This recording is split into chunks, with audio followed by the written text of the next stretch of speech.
Nagtitinda ng itlog. Sariwang itlog mula sa bukid. Malalaking itlog mula sa bukid. Kagagaling lang sa inahing manok. Malalaking itlog. Uy, Mang Xiao. Ay, Per, anak mo, malapit ng ikasal. Hindi ka pa ba maghahanda? Bumalik sa syudad, maging masayang biyanan. Bakit ka pa nagtitinda ng itlog? Per, kapag naubos itong itlog ko, magtitigil na ako. Yung mga manok na pinalak, dadalhin ko sa syudad para sa bago kong manugang. Pampalakas niya. Naku, hindi pa nga sila kasal. Nagmamadali ka ng magkaap. Hindi mo alam, si Mang Xiao kasi, swerte. Yung anak niya nakapasa sa nakapagtrabaho sa syudad at nagkabahay doon. At ngayon pa, nakapag-asawa ng taga-syudad na maganda pa. Naku, nakakainggit talaga. Tama ka, pare. Nga, kapag nag-asawa na si Xiaoxuan, tiyak na isasama ka sa syudad. Ang natitira mong buhay ay gugulin mo na lang para sa ginhawa. Ay kaibigan, pakinggan mo nga. Hindi ko inaasahan na sobra ang kabutihan niya sa akin. Basta't inaalagaan niya ang pamilya niya, masaya na ako. Tingnan mo. CJ, Per. Ipakita ko sa'yo ha. 10 piso at 8. Bigyan mo ng 10 piso. CJ, Mang Xiao. Tama ka talaga, Mang Xiao. Basta't, maayos ang buhay ng mga anak. Mas higit pa sa lahat. Tama. Sige, magtrabaho ka. Madalas kang bumisita ha. Sige, ingat. Nagtitinda ng itlog. Itlog.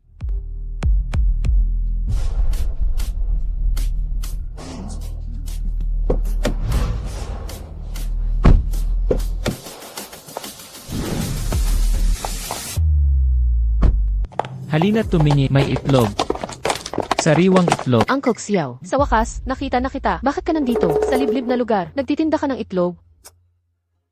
Anong ginagawa mo rito? Nahirapan akong magtago dito sa Wangjiago. Sa liblib na lugar. Ikaw, paano mo ako nahanap?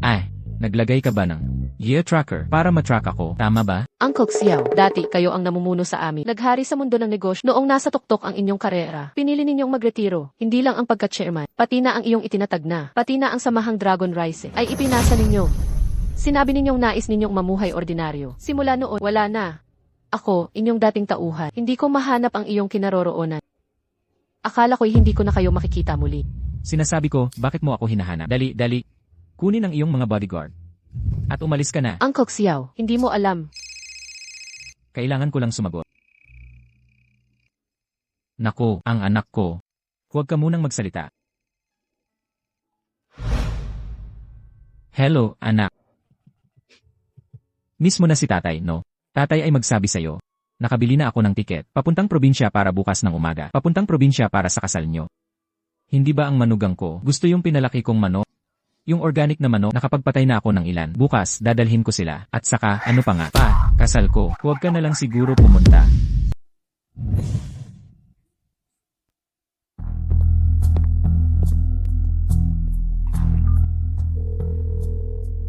Hello, tatay. Hoy, Xiaoxuan.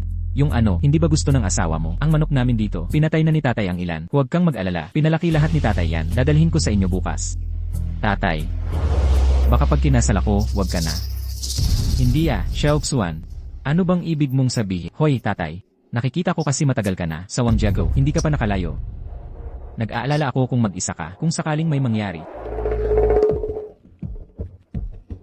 Anak, ang katawan ni tatay, huwag mong tignan na tumatanda.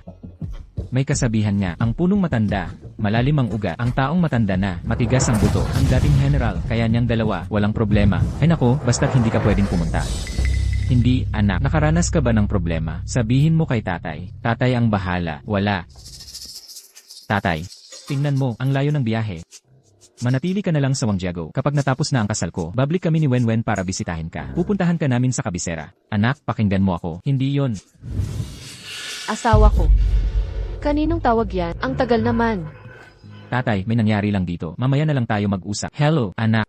Wala, isang sales call lang. Hindi ko alam saan nakuha info ko. Ang kapal talaga. Asawa ko. Tingnan mo, maganda ba itong sapatos? Hoy, Mrs. Maganda nga tong sapatos. Nga, gusto ko rin. Ay balot mo na. Salamat, asawa ko. Yung anak na Tito Xiao, anong nangyayari? Xiaoxuan, palagi siyang kakaiba magsalita. Natatakot ako baka may mangyari. Beiyu, tulungan mo ako sa isang bagay. Sige po. Alamin mo muna kung saan nakatira anak ko sa kabisera. Kailangan kong pumunta. Doon. Sige na, huwag ka nang tumunganga. Tara na. Mga itlog galing bukid. Itlog galing bukid. Anong nangyari? Uy, Mrs. Ito, listahan ng imbitasyon. Tingnan kung may nakaligtaan. Ah, nga pala. Yung mga kamag-anak mo rin. Sino ang imbitahin? Ikaw na ang magdagdag. Hindi na, Mrs. Wala akong masyadong kamag-anak. Nga, nung bata ka, nawalan ka ng magulang. Ibang mga kamag-anak, siguradong wala ng ugnayan. Pero, shucks what? Makinig ka, ha? Ang mga magulang ko, sila ang nagpadalaga sa akin. Hindi ako pakakasalan sa iba, para magsilbi sa biyenan. Handa akong pakasalan ka. Gusto ko dahil wala kang magulang. Hindi mo ako pwedeng lokohin. Kapag niloko mo ako, huwag mo akong sisihin. Iibahin ko ang pakikip. Ikaw, Mrs. Hindi naman.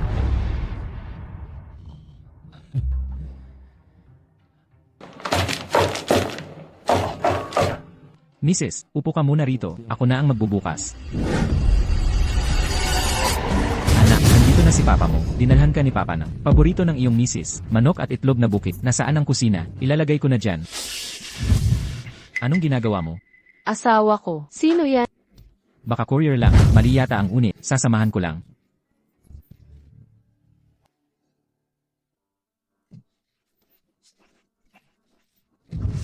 Anong ginagawa mo? Anong courier ka? Ipaliwanag mo sa akin. Naku, Papa, ihatid ko muna kayo. Ipaliwanag ko na lang sa inyo. Hindi pwede. Ngayong araw, ipaliwanag mo. Naku, Papa. Papa, patawad po. Kayo ang naghirap na palakihin ako, at pag-aralin ako. Gamit ang inyong masisipag na kamay, yung inilabas ako sa Wangjiago. Sa lugar na mahirap na yon, tumayo ka nga. Hindi dapat lumuhod ang lala. Ikaw. Ano yan? Sabihin mo kay Papa. Papa, walang akong kakayahang makatayo sa syudad. Ako ang walang kwenta. Papa, nakita mo na. Pamilya ni Zhu Wenwen, mayaman at makapangyarihan. Hindi ko sinadyang itago ang pagiging kayo. Kung malaman ni Wenwen ang tunay niyong siguradong hindi niya ako pakasalan. Papa, so, anong sinabi mo sa pamilya ni Zhu? Ako at ang pamilya ni Zhu. Sabihin mo na agad. Sabi ko, wala akong magulang. Isa akong ulila. Walang modo mong anak. Tay, wala rin akong magagawa. Nag-aral ako ng napakatagal. Pero pagka-graduate, hindi ko talaga mahanap. Wala akong bahay, kotse, at probinsyano pa rin ako. Sinong babae pa ba ang gustong magpakasal sa akin? Tay, hirap na hirap akong nakuha si Wenwen. Gusto lang ni Wenwen ng isang walang magulang at hindi na kailangang mag-alaga. Hindi ko kayang sabihin ang totoo. Tay, huwag kang mag-alala. Ang pamilya ni Wenwen ay mga mayaman sa probinsya. Nangako sa akin si Papa ni Wenwen.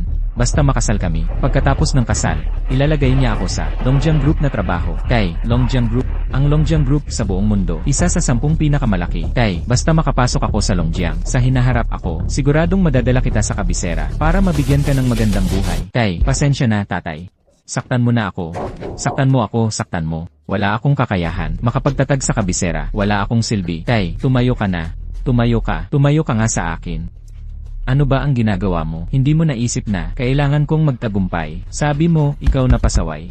Tay, kung hindi dahil sa'yo, mula sa ilog at inalagaan, matagal na sana akong nalunod. Ang nais ko lang gawin sa buhay ay ang makaganti sa iyong pag-alalay para mabigyan ka ng magandang buhay, Tay. Tama na. Hindi mo naisip ng mabuti. Gusto ko ang Wangjiago, ang kapayapaan at katahimikan. Pero hindi ko naisip kung gusto mo rin. Anak, huwag kang mababa ang tingin. Ano mang gusto mo, ibibigay lahat ni tatay. Tay, nangako ka na tutulungan mo ako na itago ang katotohanan. Ay naku, ang kasinungalingan at panlilinlang na nakukuha ay hindi magtatagal. Pero huwag kang mag-alala. Ang inihanda ko para sa'yo ay higit pa sa imahinasyon mo at ng pamilyang Zhu. Tay, nagluloko ka lang naman. Sa aming katayuan, paano kami makakapareho sa Zhu? Anak, huwag kang mag-alala. Magpakasal ka lang ng maayos. Ang natitira, ihahanda ni tatay. Ibibigay ni tatay ang sorpresa. Hahaha, hihintayin mo yan. Sorpresa. Sige na. Umalis na. Ikaw na matandang walang silbi dahil pinalaki mo ako ng ganito. Bakit sa eksaktong sandaling ito ka pa lumalabas para guluhin ako? Mas mabuti pang sundin mo ako. Manatili ka lang sa Wangjiago. Kung hindi,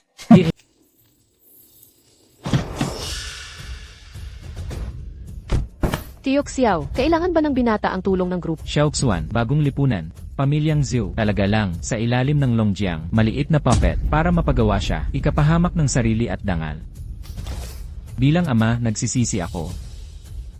Hay, bukas na ang araw ng kasal nila, maghanda ka ng dokumento ng paglipat ng sapi. Gusto kong si Xiaoxuan ay magpakasal. Bilang tagapagmana ng Longjiang Group, marangya, magpakasal. Opo.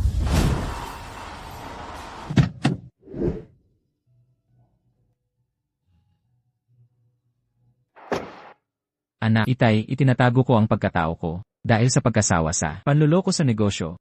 Di ko akalain dahil ordinaryo ka. Hirap ka sa probinsya. Kung gayon, ngayon tatay ang kikilos para sa iyong pag-angat at mabilis na pag-angat. Maligayang kasal. Ay, pagbati! Pagbati, Ginoong Xiao, kay swerte nyo, pamilyang Zhu ang pinakamayaman, kaagapay ang Longjiang Group. Ngayon, napakasal sa nag-iisang anak. Sa tingin ko, sa hinaharap, mabawasan ng 30 taong pagkaligoy. Hahaha, nabalitaan ko, ang misteryosong Longjiang Group, Xiao, batikang founder, ay darating din ngayon sa kasal ni Miss Zhu. Malaking karangalan niyon, karangalan na kayo'y narito. Hahaha, nais din naming masilayan ang karangalan ng Zhu. Makitang personal si Xiao. Hahaha, pinakasalan ko si Wenwen.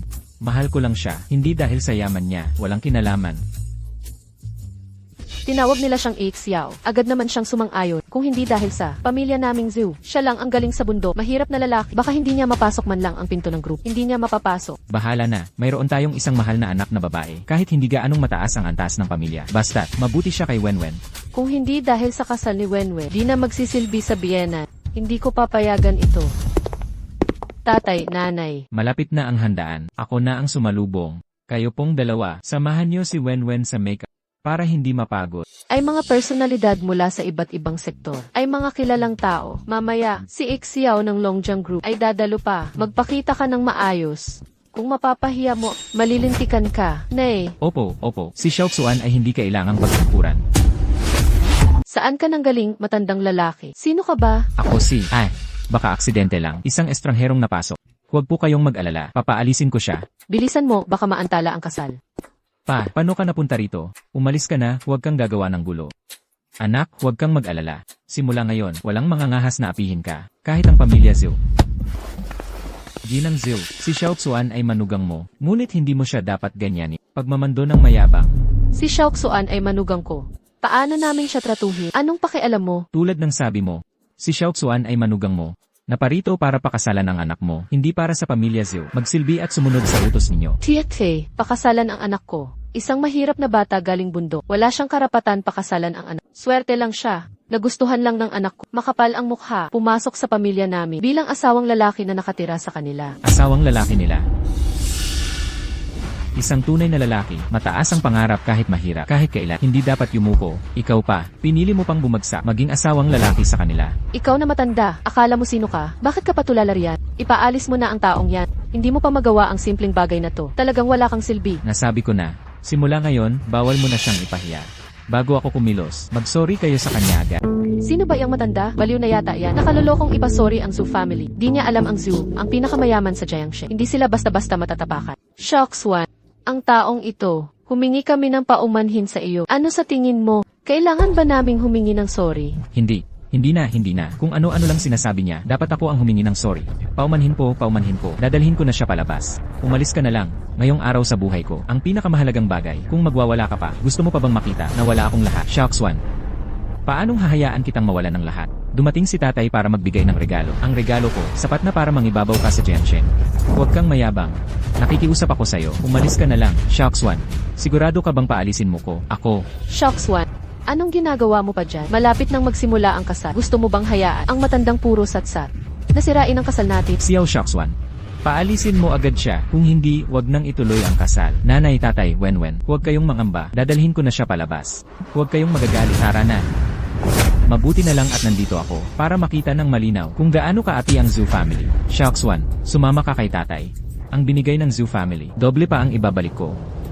Halika na. Tara na, nakakabwisit ka na.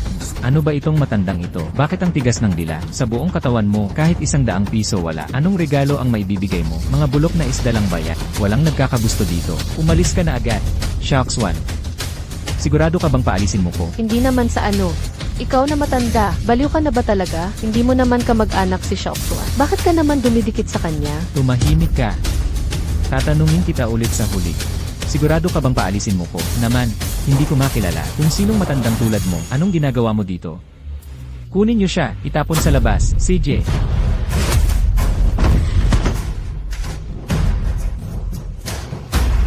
Xiao Shaoxuan. Sayang ang pagpapalaki ko sa'yo. Paghihirap ko para sa'yo. Akala mo, makakasakay ka sa Zhu family, makakabuo ka ng desenteng buhay. Paano mo nagawang talikuran ako? Tama na. Hayop kang matanda, manahimik ka, paalisin kita, hindi ka ba nakakaintindi? Xiao Shaoxuan. Sabi na ng matatanda, ang tupa, lumuluhod pa man din. Ang uwak, nagpapakain sa magulang. Hindi ko lang inasahan na ngayon, ganyan ka nakawalang galang. Walang utang na loob, yun na lang. Kasalanan ko noon.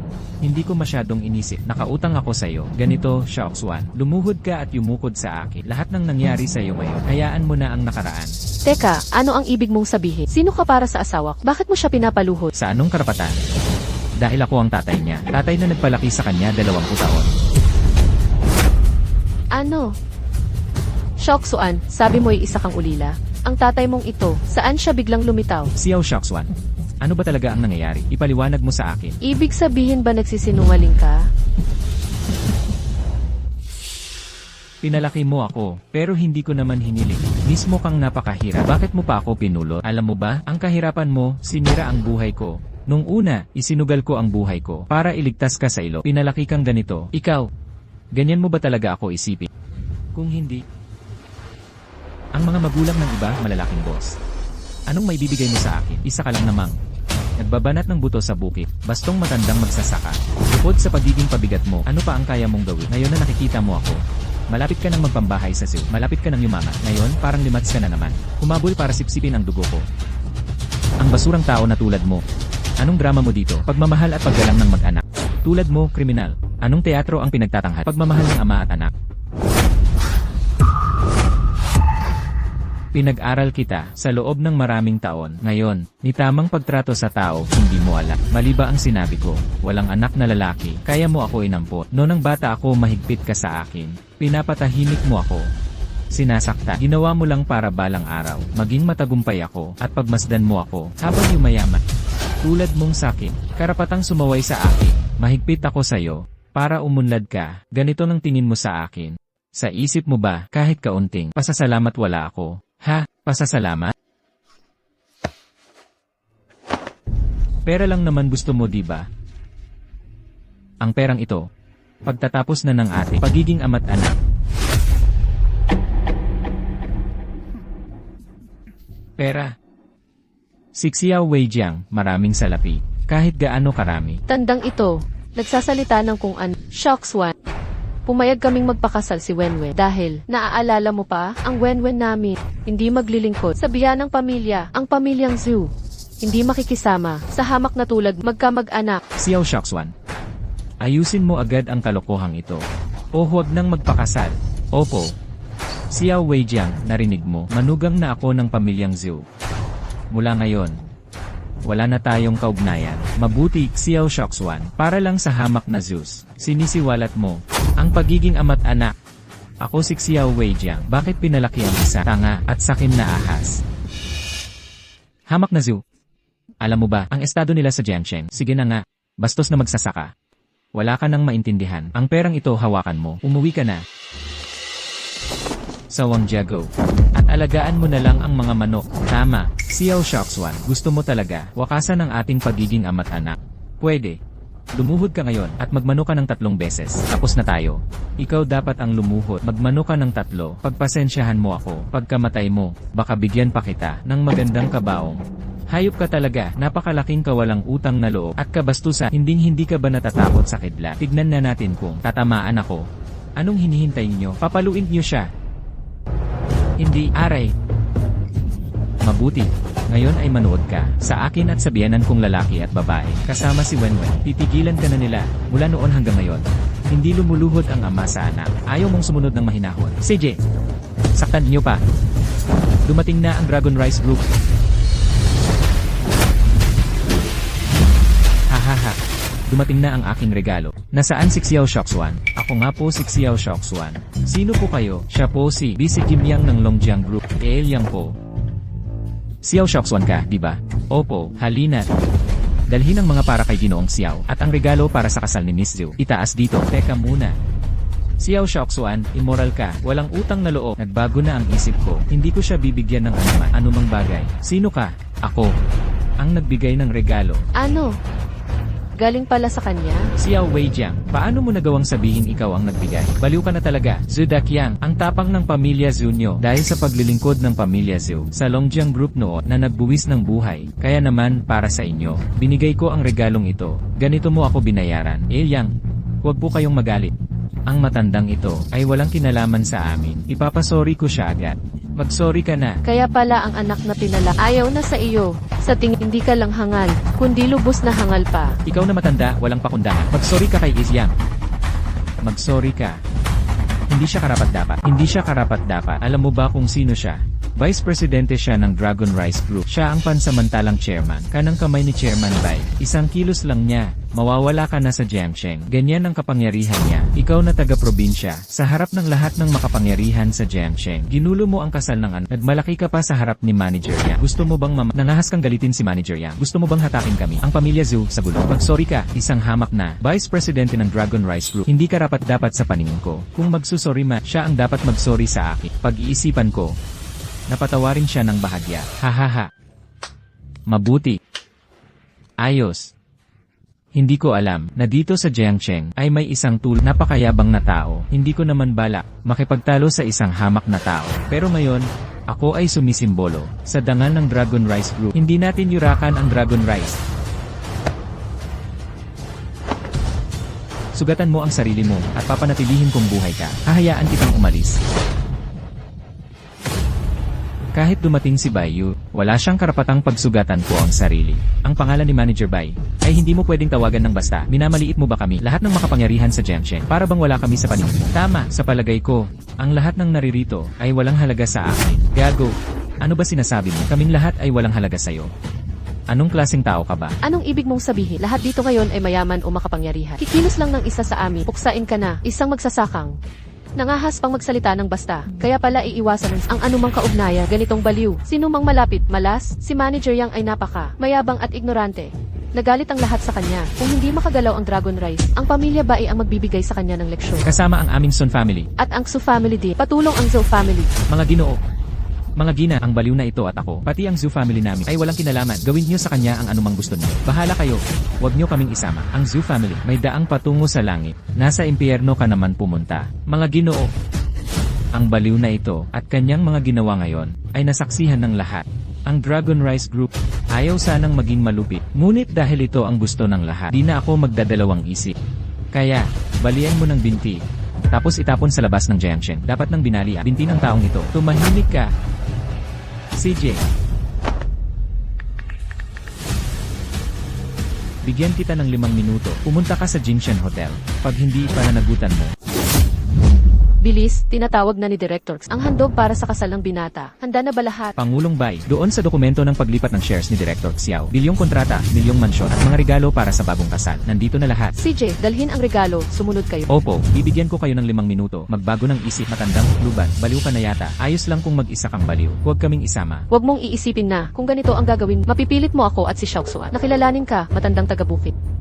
Mananaginip ka lang. Sasabihin ko sa kung magpapatuloy ka sa gulong, ikaw lang ang masasaktan. Pangulong Bai. Opo. Opo, naiintindihan ko. Sinabi ni Pangulong Bai sa telepono. Sa loob ng 5 minuto, darating siya mismo. At saka, ang tagapangulo ng grupo ay darating din mismo. Para kina Xiao at Miss Zhou. Ang kanilang regalo sa kasal. Ang tagapagtatag ng Longjiang Group na nagretiro ng dekada, ngayon ay personal na nagbigay karangalan. Ang pamilyang Zhu ay tunay na pinarangalan. Xiao Weijiang, narinig mo ba? May mga importanteng darating. Sana'y mamulat ka na. Mula ngayon, ang ating katayuan ay parang langit at lupa. Kung may sense ka pa ngayon, at luluhod ka para humingi ng tawad, baka sakalit dahil sa dati nating relasyon. Makiusap ako para sa'yo sa kanya, at mabigyan ka ng tsansa. Mga taga-probinsya talaga, walang alam, hindi alam ang panganib. Sabi ko na umalis ka na lang. Bakit ka naghahanap ng gulo? Buti na lang si Xiaoxuan. Naging mapagpasya at tinapos ang inyong relasyon. Kung hindi, madadamay ang pamilya. May 2 minuto pa. Sa harap ng kamatayan, di pa rin nagsisisi. Talagang walang pag-asa. Mga bantay, gawin ang sabi ni Vice Presidente Yang. Basagin ang mga binti niya. Ihagis palabas ng Jiangsheng. Sa tingin ko kayo, ay napakalakas ng loob niyo. Grupo Longjiang, pagbati sa General Manager ng grupo, maligayang bagong kasal kay Xiao Shoxuan, 100 bilyong kontrata para sa pamilyang Zhou. Para kay Binibining Zhou, isang set ng Villa Succession, Ars de Triomphe. Napadpad pala ako sa Longjiang Group, General Manager. Sabi ni Wenwen pagkatapos ng kasal, magbibigay siya ng sorpresa sa akin. Ang posisyon bang General Manager na ito ay para sa akin, inayos ng pamilyang Zhou. Wenwen, talaga namang mahal na mahal kita. Salamat po, Mama at Papa. Hindi ko po sasayangin ang tiwala niyo sa akin. Iyang. Ito rin ba kaya ang inyong malaking regalo? Itong. Ako ang nagbigay ng regalong ito. Pero ngayon, nagbago na ang isip ko. Dahil hindi kayo karapat-dapat dito. Walang hiya ka talaga, Xiao Weijiang. Noong nagbibigay ng regalo si Iyang, sinabi mong ikaw ang nagbigay. Ngayon naman, nagbibigay ng regalo si Director Bai. Sinabi mong ikaw ulit ang nagbigay. Nakaka-offend lang kay Iyang, hindi pa sapat. Ngayon, gusto mo pang i-offend si Director. Hindi ka pa ba kontento sa sarili mo? Hindi ka pa namang baliw ka talaga. Masyado kang mapangahas. Hindi mo talaga alam. Sa harap ni Director, Napaka-arugante mo pa rin. ano nang pinag-aawayan ninyo dito? Pakalmahin po ang inyong sarili. Hahawakan ko na itong tao at ayusin. Para hindi na niya kayo ma-offend pa. Zhou Daqiang, nandito na mismo si Director Bai. Ang pamilya ninyong Zhou, kinukonsinti pa rin ang hamak na ito na sumisira sa okasyon. Anong parusa ang nararapat sa'yo?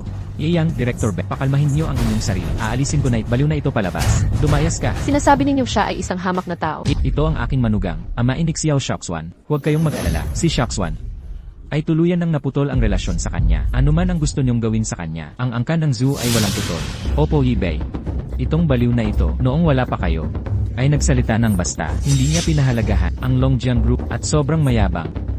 Para sa karangalan ng Longjiang Group, kailangan niyang matanggap ang nararapat na leksyon. Ganoon ba? Anong parusa ang nais mo para sa kanya? Basagin ang mga binti niya at itapon sa labas ng hotel upang hindi na siya muling makapasok sa Jiangsheng. Ano sa palagay niyo ang plano na ito? Huwag mag-alala, Hibay, hanggat nandito ang angkan ni Zhou sa Jiangsheng. Kapag naglakas loob siyang pumasok, ako si Zhou Daqiang ang unang gaganti. Napakaganda. Napakagaling ninyo talaga. Walang anuman. Ginawa ko po ito para sa kumpanya. Itong taong ito ay nagsalita nang walang galang sa Longjiang. Kung hindi siya mapipigilan, makararating ito sa Pangulo. Tumigil ka, ang dapat basagin ang mga binti at itapon ay ikaw. Ano po ang ibig sabihin nito? Anong ibig sabihin? Mga bulag kayo, ininsulto ang mahalagang bisita. Nararapat ka bang paluin? Dakilang bisita. Bay, nagkakamali po ba kayo? Siya ay tagawang Jiago, magsasaka na nag-aalaga ng manok, ni hindi pa siya nakalabas ng nayon. Ngayon lang siya nakarating sa Jiangsheng. Paano siya naging dakilang bisita? Tanga, mas dakila siya kaysa sa sinuman sa inyo. Yang Zawei, Zhou Daqiang, kayong mga walang karapatan ay nangahas na magsalita. Kailakas ng inyong loob. Boss Bay, nagkakamali ka yata. Isa lang siyang magsasaka galing probinsya. Napakababa ng antas niya. Xiao Weijiang, narinig mo na rin. Ngayon, sa tulong ng pamilyang Zhou, naging general manager na ako ng Longjiang Group. At ikaw, di mo matanggap na umasenso ako. Gumagawa ka ng gulo, gusto mo akong hilahin pababa. Talagang kasuklam-suklam ang balak mo. Pero, kahit ano pa ang gawin mo, hindi mo matatalo ang aming pamilyang Zhou. Pinapayo ko sa'yo, mas mabuting magtipid ka na lang ng lakas. Tumahimik ka. Ano ang karapatan ng pamilyang na ikumpara kay Uncle Xiao? Boss Bay, pakiusap, ipaliwanag mo. Ano ba talaga siya? Hindi mo siya kilala. Siya ay mula sa Longjiang Group. Sino ako? Sa kasalukuyan mong estado, hindi ka pa karapat-dapat malaman kung sino ako. Uncle Xiao, ang pamilyang Zhou ay nagkasala ng pagsuway. Paano mo nais itong parusahan? Kung gayon, putulin ang lahat ng pakikipag-ugnayan sa Zhou bilang babala sa iba. CJ, Ikaw lang. Ang tapang mong magsalita. Ang aming Zhou at ang Longjiang Group ay magkasama na sa loob ng dekada. Si Boss Bai ay maniniwala lang sa'yo. tumahimik ka. Ipag-utos mo. Bawiin ng Longjiang Group ang lahat na pakikipag-ugnayan sa Zhou. Sino mang makikipag-ugnayan sa Zhou ay hindi na makakapasok sa Jiangsheng. CJ, ang Longjiang Group ay namamahala sa Jiangsheng. Lahat ng mapagkukunan ng negosyo. Sinabi mismo ni Director Bai na itigil ang kooperasyon sa pamilya Zhou. Mukhang ang pamilya Zhou sa Jiangsheng ay wala nang mapaglalagyan na dahil lang dito kay Zhou Daqiang na sagasaan ng matandang ito ay naparusahan ng ganito. Ano ang pinagulan niya? Hindi ko alam. Paano? Mayroon ba kayong tutol? Hindi po. Si Ginoong Xiao ay kaibigan ni Director Bai. Ang pamilya Sun sa hinaharap. Tiyak na ituturing na pinakamahalagang bisita. Walang kahit anong pagpapabaya.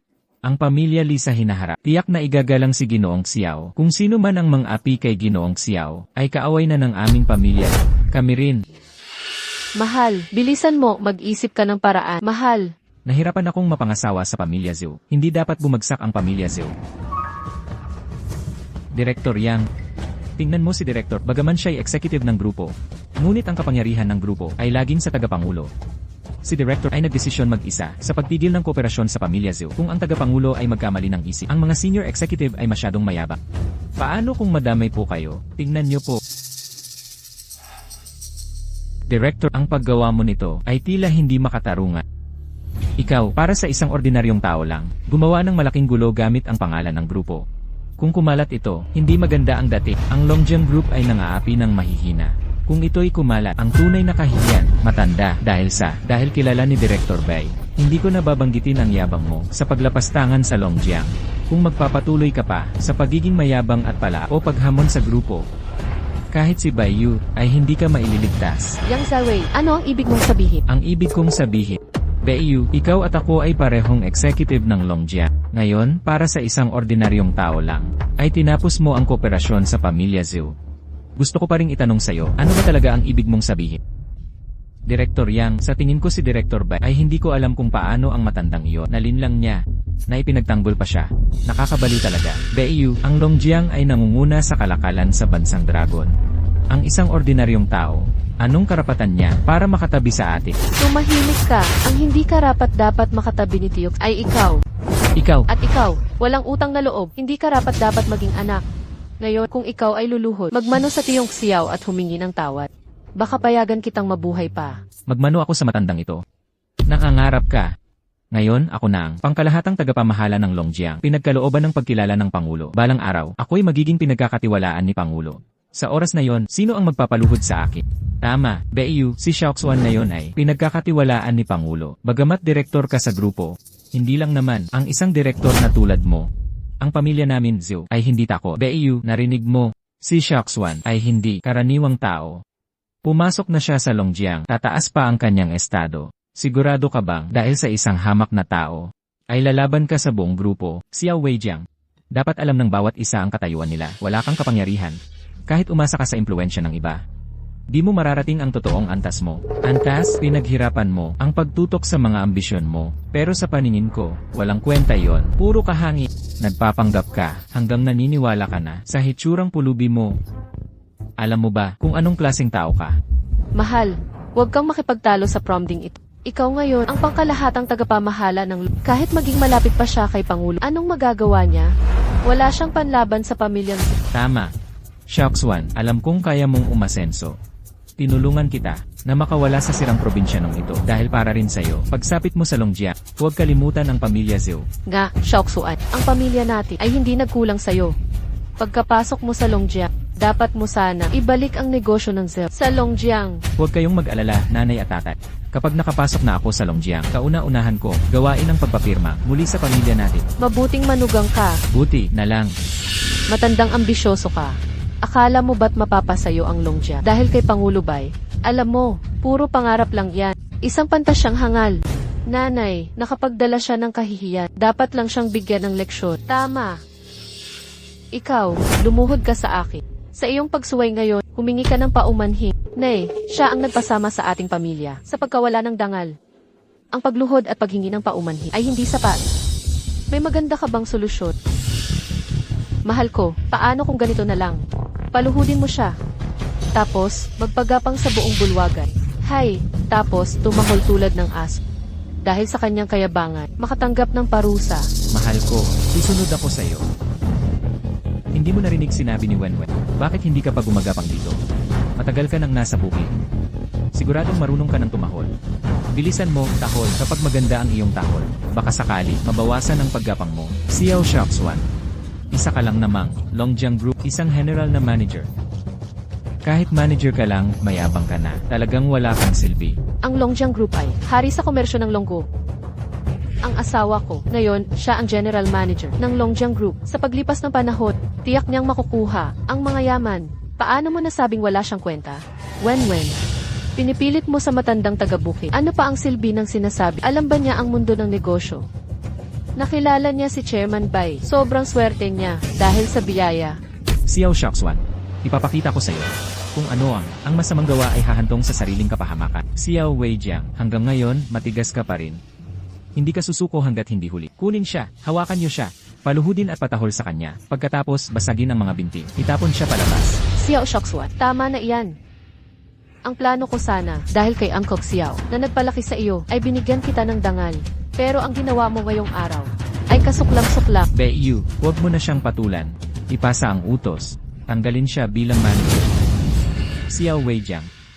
Ako ang general manager na hinirang. Kahit pa si Chairman Bai, ang lumabas, hindi ako mapipigilan. Bago ka magmayabang, gamitin mo muna ang utak mo.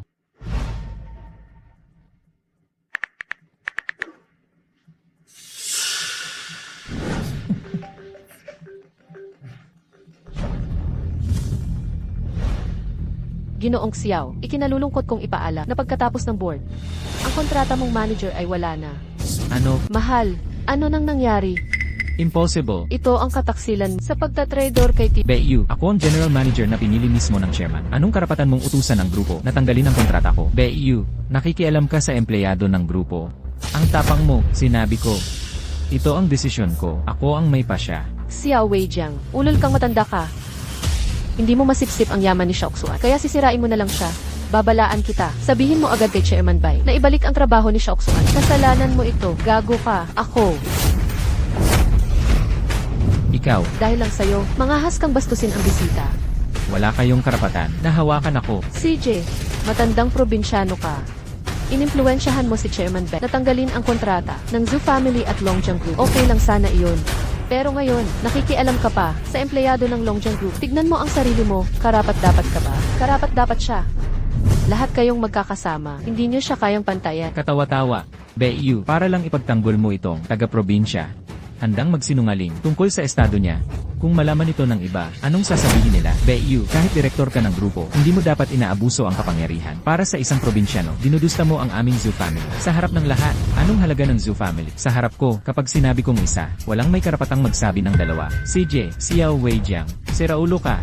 Lubos kang mayabang. Akala mo dahil kaibigan mo ang chairman, pwede ka nang gumawa ng katarantaduhan. Sa Jiangcheng, ang Longjiang, hindi pa hari sa lahat. CJ, ipakita mo nga ang koneksyon mo. Na sinasabi mo, gusto kong makita kung sinong makakapigil sa taong gustong parusahan ko. Tawagan mo ang pinsan mo. Ang pinsan ko, si Zheng Yuan, ngunit director ng Longteng Chamber of Commerce. Director ng Longteng Chamber of Commerce. Ngunit namamahala sa buong ekonomiyang pangkomersyo ng Long Country. Kahit ang Longjiang Group, sa harap ng Longteng Chamber of Commerce, ay maaari lang yumukod. Maya-maya, darating ang aking pinsan. Kayo dalawa, siguradong patay ka.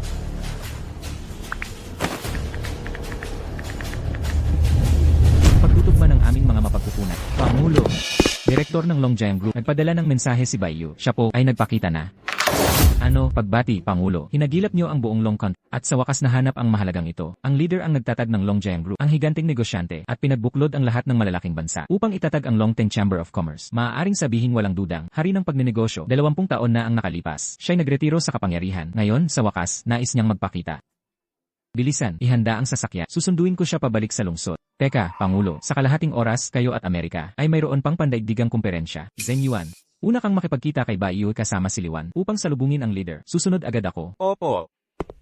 Senyor Juan, mangyaring. Hello, bunso. Minsan, may nanunulsol sa pamilya Z. Talagang mayabang at bastos. Bilisan mo at pumunta ka. Tulungan mo akong asikasuhin ang baliw. Sino ang naglakas loob na ito? Paano nang ahas na apihin ka? Hintay ka lang dyan. Pupunta na ako riyan para suportahan ka. Senyor Juan. Mayroon pa akong personal na usapin. Maaaring hindi ako makasama sa paghahanda ng regalo para sa leader. Ayusin mo agad ang iyong usapin. Huwag maantala ang mahalagang bagay. Opo. Senyor Juan, ingat sa daan.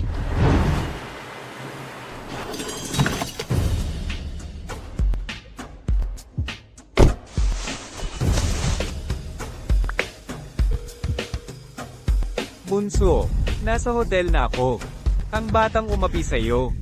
Siguradong patay siya ngayon. Tara na. Sige, pinsan. Ang pinsan ko, nasa hotel na siya. Xiao Weijiang, paano mo nagawang galitin ang Zhu? Ngayon, ang iyong kamatayan, hindi ko akalain. Mayroon pa palang malaking backer ang Zhu. Si Zheng Yuan ay direktor ng Dragon Rice Chamber sa buong Jiangcheng. Sino ang makakalaban ng Dragon Rice? Mukhang, ang Zhu ay kamag-anak din ni Direktor Zheng. Mukhang si Bai Yu, mahihirapan niyang galawin ang Zhu.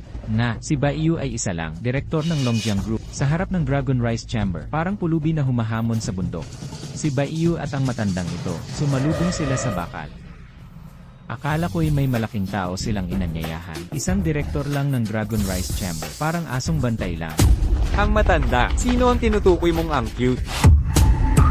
Aba, pinsan, siya nga. Ikaw pala ang nambubulag sa aking pinsan. Pinsan, ang matandang ito, dahil sa paglapit kay Direktor Bai, nalinlang niya si Direktor upang putulin ang Longjiang at aming kooperasyon sa Binawi pa niya ang alok sa Longjiang at ang Isek Ro ng biyenan ko. Talagang hindi niya pinansin ang aming pamilyang Zhu. Hindi ko akalain.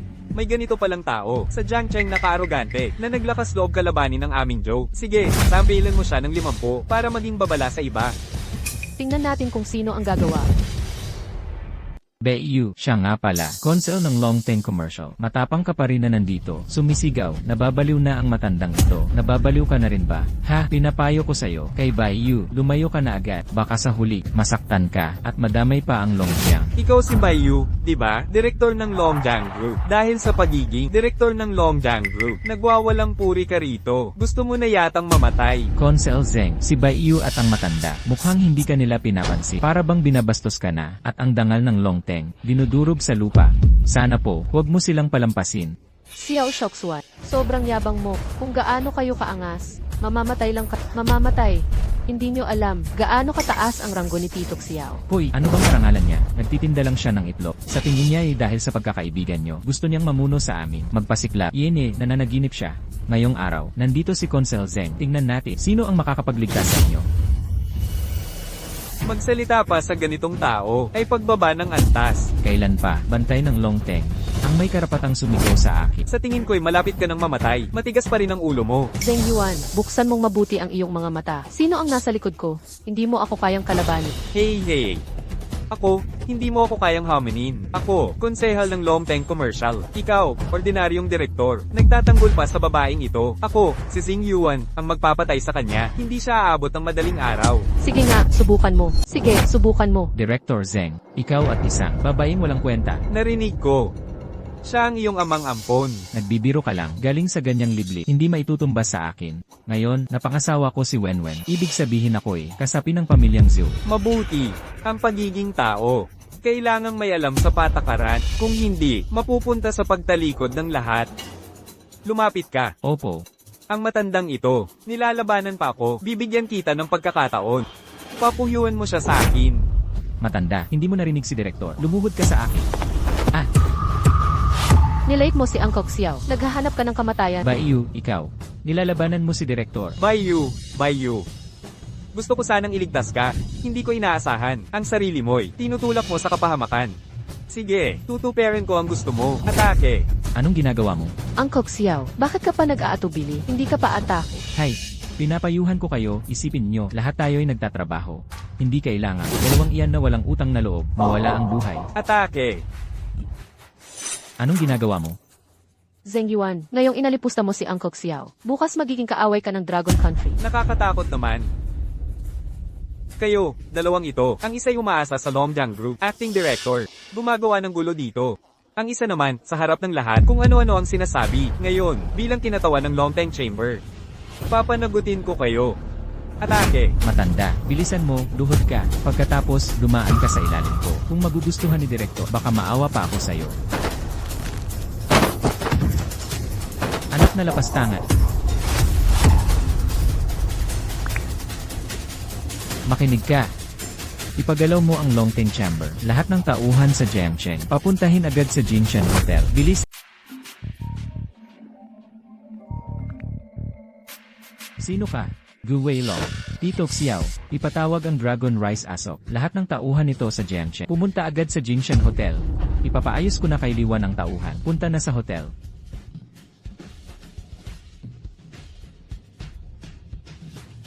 Liwan, nasaan ka na? Boss Gyu, huwag ka nang magalit. Makakarating ako sa loob ng 3 minuto.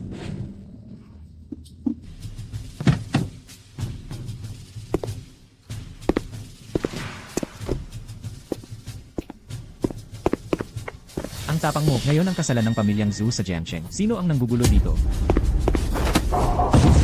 Kami taga Dragon Rice Aso, mga walang kinalaman. Layas kayong lahat. Ako ang sinampal mo, sasabihin ko sa'yo ngayon. Malalaman mo kung paano anong inaantay mo. Kung hindi siya luluhod, patayin mo siya para sa akin.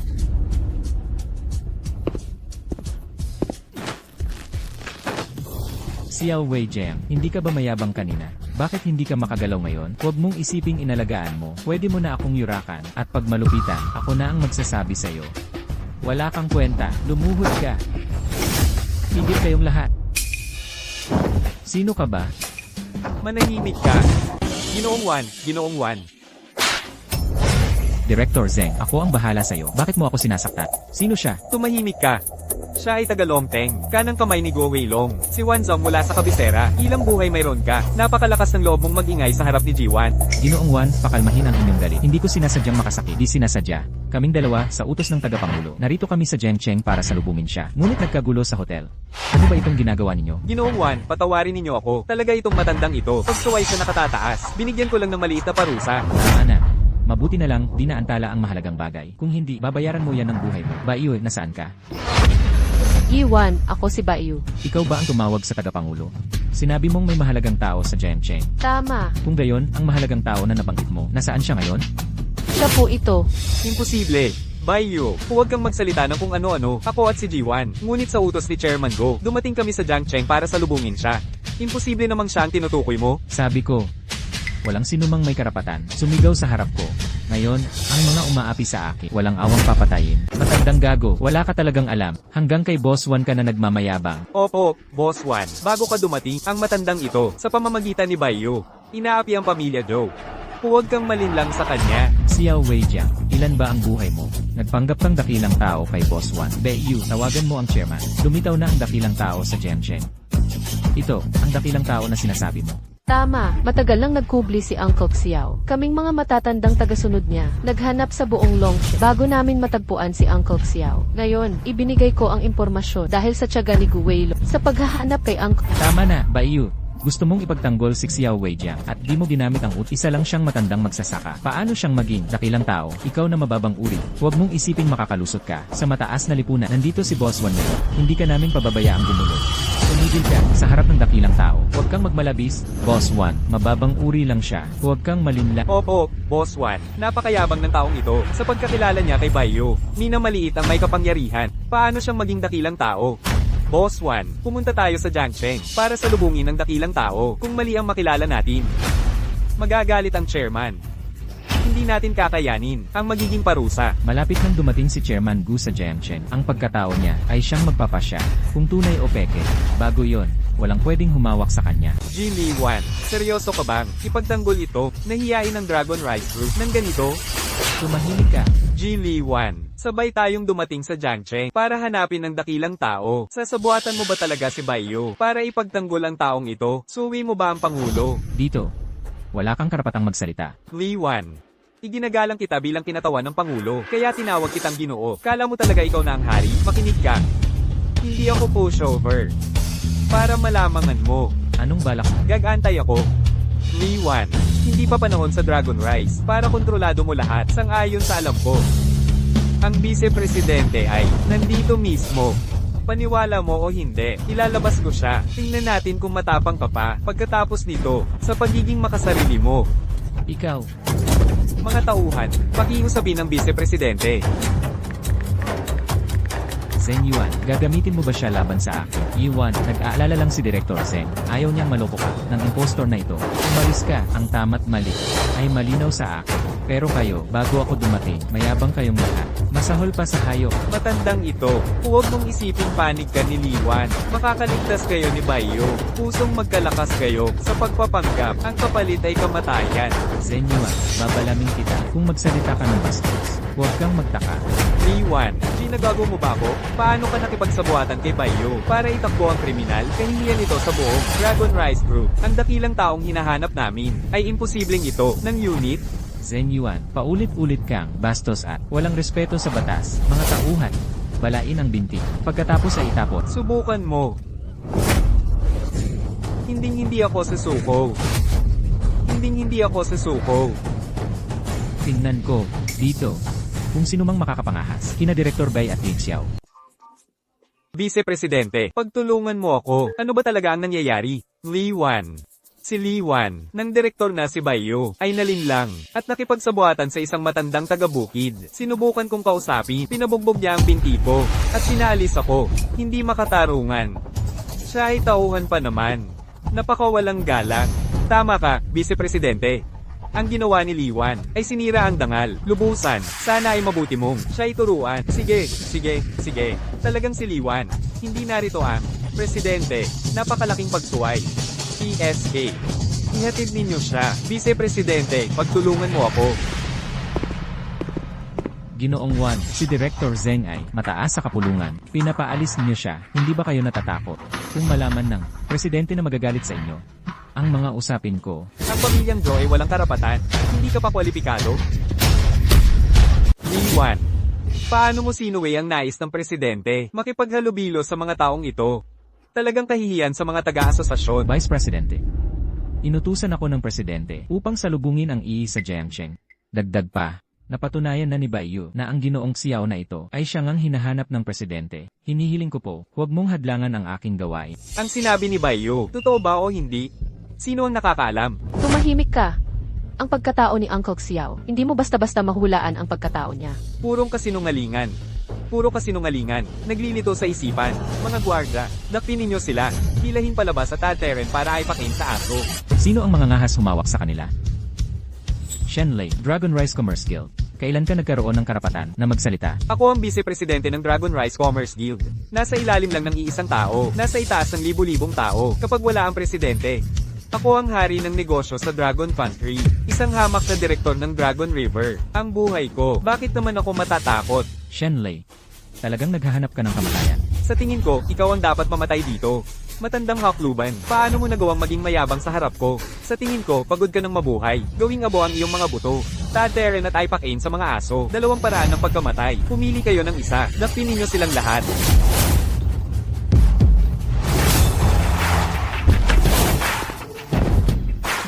Boss, nandito na ako para sunduin ka. Shenlei, naparito ako sa utos ng Pangulo upang salubungin ang isang mahalagang tao. Bago dumating ang Pangulo, hindi ka pa karapat-dapat kumilos. Isa ka lang sa tabi ng Pangulo, isang aso. Hindi pa karapat-dapat, nakausapin ako. Ikaw, Umalis ka. Ikaw, isa ka lang ordinaryong tao. Paano mo nagawang galitin ang Longteng? Ngayon, sa ngalan ng Pangulo ng Chamber, papatayin ko ang mababang uri. Sa susunod na buhay mo, dapat mong tandaan, may mga tao, hindi mo kayang galitin. Shenli, paano mo naglakas loob? Mga langgam lang. Anong hindi ko magagawa? lahat kayo huminto. Pangulo, bakit po kayo nandito? Ang kapal mo. Pangulo, pakinggan niyo po ako. Lahat ito dahil sa... Ngayon, may utos tayo mula sa na pumunta sa lugar na ito. Anong klase nilalang ka? Nangangahas kang magmalaki rito. Ang VIP. Pangulo, ano po ang ibig ninyong sabihin? Nahanap niyo na ang tao? Kay, ang mahalagang tao na sinabi ng Pangulo. Ano ang kanyang pinanggalingan? Hindi ko rin alam ang detalye. Ang alam ko lang, ang mga tao ng Longteng Chamber of Commerce ay palaging hinahanap ang misteryosong ito. Tungkol sa taong iyon, ang pangalan niya. Sabi nila walang nakakaalam. Si Xiao Weijiang kaya ay talaga impossible. Narinig ko sa Longteng Chamber. Nahanap ni President Gu ang isang Sila ay mahusay sa paraan, mabilis at tiyak. Sinasabi na, basta matanggap ang patnubay mula sa ang pamilya ay tiyak na uunlad. Hindi ba't sinabi mo, ang iyong amang umampon ay kalahati ng buhay na nanatili sa Wangjia Village? Paano siya ang magiging iyon? Matandang yan. Pagkakita sa Pangulo, bakit di ka lumuhad agad? Ikaw, gusto mong lumuhod ako sa kanya. Matandang hakluban. Kahit di ka gumalang sa akin, alam mo ba kung sino ang nasa harap mo? Siguro nga. Si Guweilong yan, diba? Huwag mong banggitin ng Pangulo. Gagawin kita. Sa harap ng bisita ng Pangulo, paano kayo nagmalaki dito, hamak? Anong? Bisita? Bisita. Ay, ito na nga. Paano nangyari yan? Paulit-ulit mong nilapastangan si Tiyok Xiao. Noong una, dahil sa Longteng Chamber of Commerce, nais ko pang bigyan ka ng respet. Ngunit di ka nagbago. Ikaw. Ngayong araw, si Presidente Gu ay nandito. Sa tingin ko, hindi mo na kailangan manatili sa Longteng Chamber. Ikaw, maliit na direktor ng Longjiang. Anong karapatan mo? Lumayas ka. Si Baiyu ay kaibigan ko. Ang lumapastangan sa kanya ay paglapastangan sa akin. Pangulo, Vice Pangulo siya. Paulit-ulit niyang nilapastangan si Director Bai at Li Xiao. Ako po ay nagkulang sa tungkulin. Parusahan niyo po ako. Tiyok Xiao, hindi ko po sinasadya ang pagkahulit. Nagawa ko pong makadama kayo ng sama. Ang mga nandito ngayong araw, paano nyo nais silang parusahan? Susundin ko po isa-isa. Pangulo, matalino po kayo at mapagmasik. Huwag na huwag kayong magpadaya kay Baiyu. Umaasa si Baiyu sa pagiging direktor. Kasama si Xiao Weijiang. Ginulo ang kasal ng anak ko. At ngayon, nagpapanggap pa silang bisita. Manahimik ka. Nagsalita ang Pangulo. Paano kang mag-utos? Liwan, kasabwat ka ni Baiyu. Si Direktor Zeng ay pinaalis ninyo. Anong kasamaan ang di nyo gagawin? Nandito na ang Pangulo. Nagsisinungaling pa kayo dito. Gusto nilang dayain ang Pangulo. Tama po, Pangulo. Ang taong ito sa tabi mo ay nabayaran na ni Baiyu. Si Baiyu at si Xiao Weijiang nagpapagulo ng isipan. Si Liwan ay tumutulong sa kasamaan. Sila ay isang grupo ng talagang mga sinungaling. Manahimik. Bawat isa sa inyo. Talagang kahanga-hanga. Ipasa ang aking utos. Si Shen Li ay lumapastangan sa bisita. Labis na pagsuway. Mula ngayon, tanggalin siya sa pwesto. Huwag nang pumasok sa kabisera. Tungkol sa pamilyang Zhou, putulin ang lahat ng kanilang negosyo. Mga miyembro ng chamber, huwag makipagnegosyo sa kanila. Opo. Pangulo. Asawa ko. Pangulo, kung ang aming pamilya ay may nagkasala, maging maluwag nawa ang inyong kalooban, maging mapagbigay. Ikaw na walang utang na loob. Sayang ang effort ni Uncle Xiao. Para sa iyo, nagplano ng marami. Sino ka nga ba talaga? Bakit hindi ko alam ang lahat? Walang galang, Uncle Xiao. Sino ako? Xiao Shaoxuan, simula ngayon, wala na akong kaugnayan sa'yo. Ikaw, pagiging sunod-sunuran sa makapangyarihan, umakyat sa mga elite, lahat ng nangyari na yung harap, yung sariling gawa lahat. Impossible, hindi ito possible. Sila, nalinlang sila na, Mo at ni Baiyu, napakalaki ng inyong loob. Nangahas kayong lokohin ang Longten Shanghui. Ngayon, ay ang inyong katapusan. Batang ito, puro kakasinungalingan. Uncle Xiao, aayusin ko sila agad dahil sa inyong kapangyarihan. Nang aapi kayo ng iba, bibigyan ko kayo ng isang araw. Ihanda ang kayamanan ng pamilya para humingi ng tawad kay Uncle Xiao. Kung lumipas ang oras, maghanda sa pagkalugi. Opo. Xiao Shaoxuan, bilang isang anak, naghahabol ka ng kapangyarihan. Hindi gumagalang sa ama. Paparusahan kita ng 100 pagyuko para maalala mo ang aral. Ito, hindi pa sapat. Nagalit si President Yu. Tapos na ang aming pamilya. Tapos na.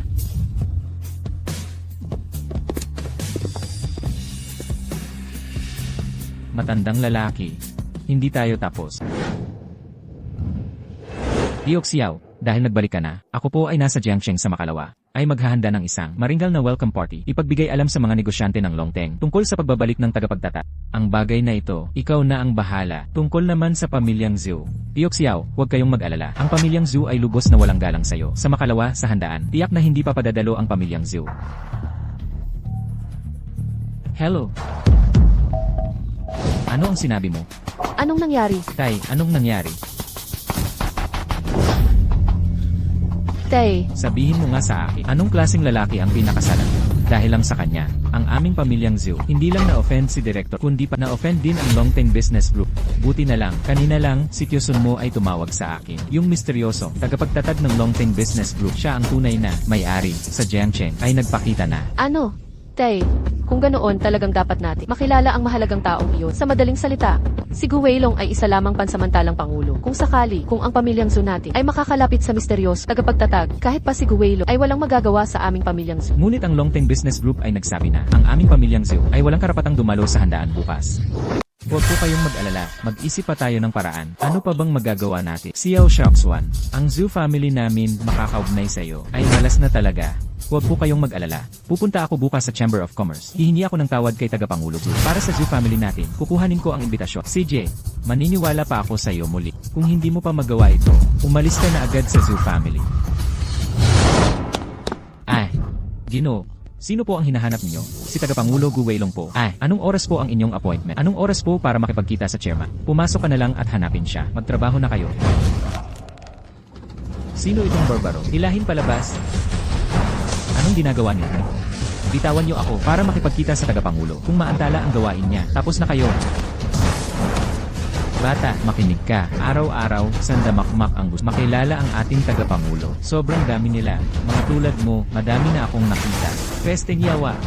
Ako'y iinang Tagapangulo. Kayo namang mga mapangmata. Maghintay lang kayo. Oh, di ba, Xiao Shuan? Bakit ka nandito? Magandang araw, Sun Xiao. Ang sabi ko, paano ka? Nakagalit sa kanila? At sila'y ganito kabastos? Sun Xiao. Mahaba ang kwento nito. Walang gustong magkalat ng dungis. Walang hiya, Xiao Shuan. Ang yabang at padalos-dalos mong amang ampot. Taga-bukid lang kasi. Talagang bastos siya. Akala niya siguro, nakalapit na siya sa Lomjiang Group. Kaya pwede na siyang mangapi, makinig ka. Ako, si Sun Xiaoguang, kinaiinisan ko. Talaga ang mga mayayabang. Tol, huwag kang mag-alala. Sa handaan bukas ng gabi, isasama kita. Salamat, Sun Xiao. Salamat, Sun Xiao. Mahal, alam kong masaya ka. Ang salo-salo mamayang gabi ng Longteng Chamber. Pupunta rin ang tagapagtatag. Kapag nakilala ang pamilya ng tagapagtatag kung paano magmayabang ang amang pangaman. Mahal, tatay, nanay, tayo munang pumasok. Hintayin natin si Ginoong Sun.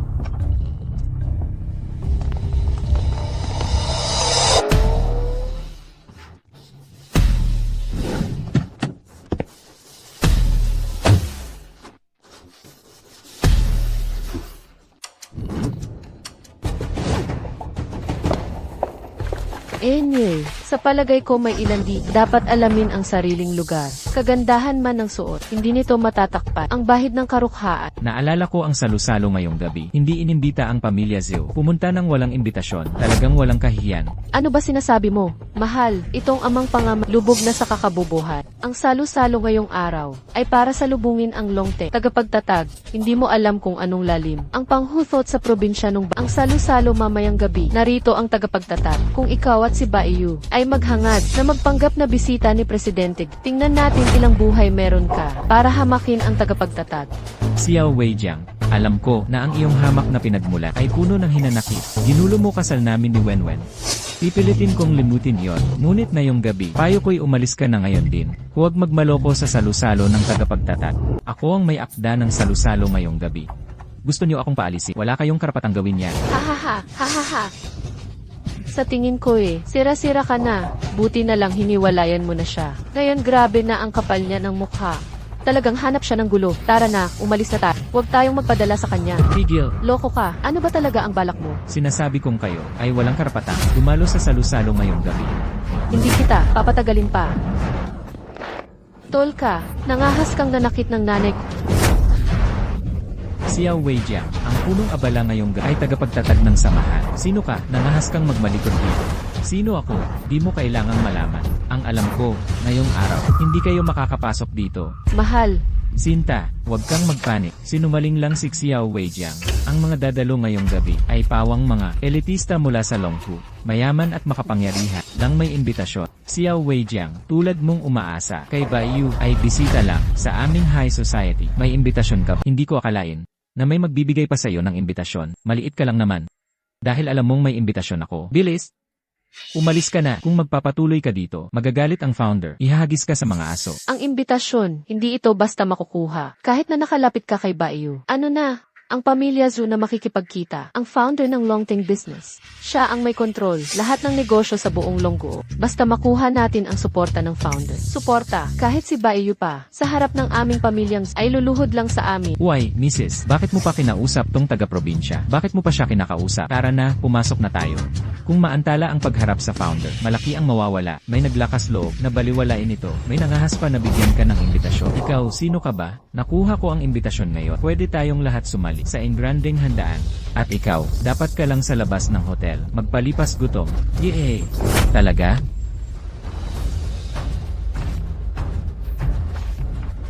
Xiao Weijiang, anong ginagawa mo? Anong ginagawa mo? Baliw ka. Ikaw, nabaliw ka. Naglakas loob kang puniti. Ang imbitasyon ng Longteng Business. Xiao Weijiang. Tapos ka na ngayong gabi. Sinasabi ko sa iyo, mga imbitasyong ganito, kahit ilan pa ang gusto ko. Baliw. Ikaw na baliw. Halika, dakpin niyo siya. Anong ginagawa niyo? Bitawan niyo ako. Anong ginagawa ninyo? Bitawan niyo ako. Bitawan niyo ako. Itong mga taga-Zhou. Paalisin niyo lahat. Kung walang utos ko, bawal ang taga-Zhou. Humakbang sa bulwagan. Sige po, Xiao Weijiang. Sobrang yabang mo. Kami ay inimbitahan ng Longteng Chamber. Hindi ko alam saan mo nakuha yang imbitasyon. Huwag mong subukan. Sa harap ko, dalhin niyo siya. Teka lang, si Xiao Shuan ay hindi karapat-dapat. Ako naman, Sun Xiao, siya nga. ikaw na taga-bukid. Dahil sa pabor ni Baiyu, ang sarili mong anak ay inaapi mo pa? Sino ka ba? Makinig ka. Ako ang panganay na anak ng Son family sa Jiangcheng. Ito ang Son family. Alam mo ba, siya, si Baiyu, pag nakita ang tatay ko, magalang siyang magsasalita. Ito ang Son family. Saya ko, itong taga-bukid. Hindi mo rin alam na ang Son family, nakakakuha ng pabor kay Baiyu. Iyan ay biyaya na, hiniling mo sa nakaraang buhay. At kami namang Son family, hindi ka karapat-dapat makalam. Hindi ako karapat-dapat. Mabuti pa'y alam mong hindi ka. Ang ibig kong sabihin, ang Son family ninyo ay walang karapatan para kausapin ako. Ang yabang mo, hindi lang ang Zhou family ang inaway mo, pati ang Son family. Saktan niyo siya. Xiao Wei Jem, ang pamilyang Son ay isa sa 4 na dakilang pamilya ng Jiangchen. Nalilispak mo ba si Son Xiao? Maghintay ka lang sa akin. Anong pamilyang Son? Si Son Qichuan sa harap ko ay walang karapatang magsalita. Anak ka niya, may karapatan ka bang kausapin? Ikaw na lalaki, hindi mo alam kung sino kinakalaban mo. Narito, hawakan niyo siya. Papaluhurin ko siya sa harap ko. Yuyukod sa akin. 3 beses yumukod. Humihingi ng tawad sa akin. Matandang lalaki, hindi mo ba narinig ang sabi ni Son Xiao? Mabilis na lumuhod ka, nakalaban mo si Son Xiao. Kahit pa dumating si Baiyu, hindi ka niya mapoprotektahan. Baiyu, isa lang siyang alaga ng Longjiang Group, nakaibig-ibig. At ikaw, nararapat lang na, ang humalik sa sapatos ko. Son Qichuan, ay may magaling kang anak pala. Sa tingin ko, noong ilang araw na ang nakalipas, ang edukasyon ng inyong pamilya Son ay hindi pa sapat. Ngayong araw ay naglakas loob ka na hindi alam ang mundo. Itong walang pakundangan na bata, ilabas niyo siya, walang pakundangan. Ikaw na basura, pangalan ng tatay ko. Ikaw ba'y karapat-dapat? Naghahanap ka ng kamatayan. Son Xiao, Ikaw na lalaki, nakalaban mong saktan ako. Narito, ilabas niyo siya. Tigilan nyo. Longjiang Group, pagbati, Chairman. Maligayang pagbabalik, Chairman. Chairman. Chairman. Tagapangulo. Paano ka, tagapangulo ng Longjiang Group? Malinaw na, taga Wangjiago, nagbebenta ng bulok mo. Tanga. Ang chairman ay nasa Wangjiago, namumuhay ng tahimik para dumalo sa iyong kasal. Sinira ang matagal ng kapayapaan at nang malaman niyang inapit ka sa Zhou family, naghanda pa siya ng malaking regalo upang magkaroon ka ng marangyang kasal. At ikaw, paano mo tinrato ang chairman? Ikaw na walang utang na loob, maliit na bata, nagawa mo pang sigawan ang chairman. Walang pakundangan, sinungaling, pareho kayong sinungaling, Baiyu. Huwag mong isipin, bibigyan mo lang ng titulo ang matandang ito para may panangga siya. Sinasabi ko sa iyo, ang inaway niya ngayon ay si Ginoong Son. Siguradong patay na siya. Walang makakapagligtas sa kanya. Mga hangal na walang alam. Ang pakikipag-usap sa sayang lang ang laway ko. Baiyu, naghahanap ka ba ng basurang tulad nito para magpanggap na tagapangulo ng Longjiang Group? Sinasabi ko sa iyo, ngayon, uubusin ko siya. Kung hindi ko siya uubusin, hindi ako si Son. Halika kayo, umatake. Tagapangulo ng Longjiang Group, nasa akin ang patunay. Sino ang may lakas ng loob na sumuwat? Tumigil, tumigil, tumigil. Totoo ang simbolong ito. Paano siya maging tagapangulo ng Longjiang Group? Son Xiao Guang, di ba sabi mo hahamunin mo ako? Luhot.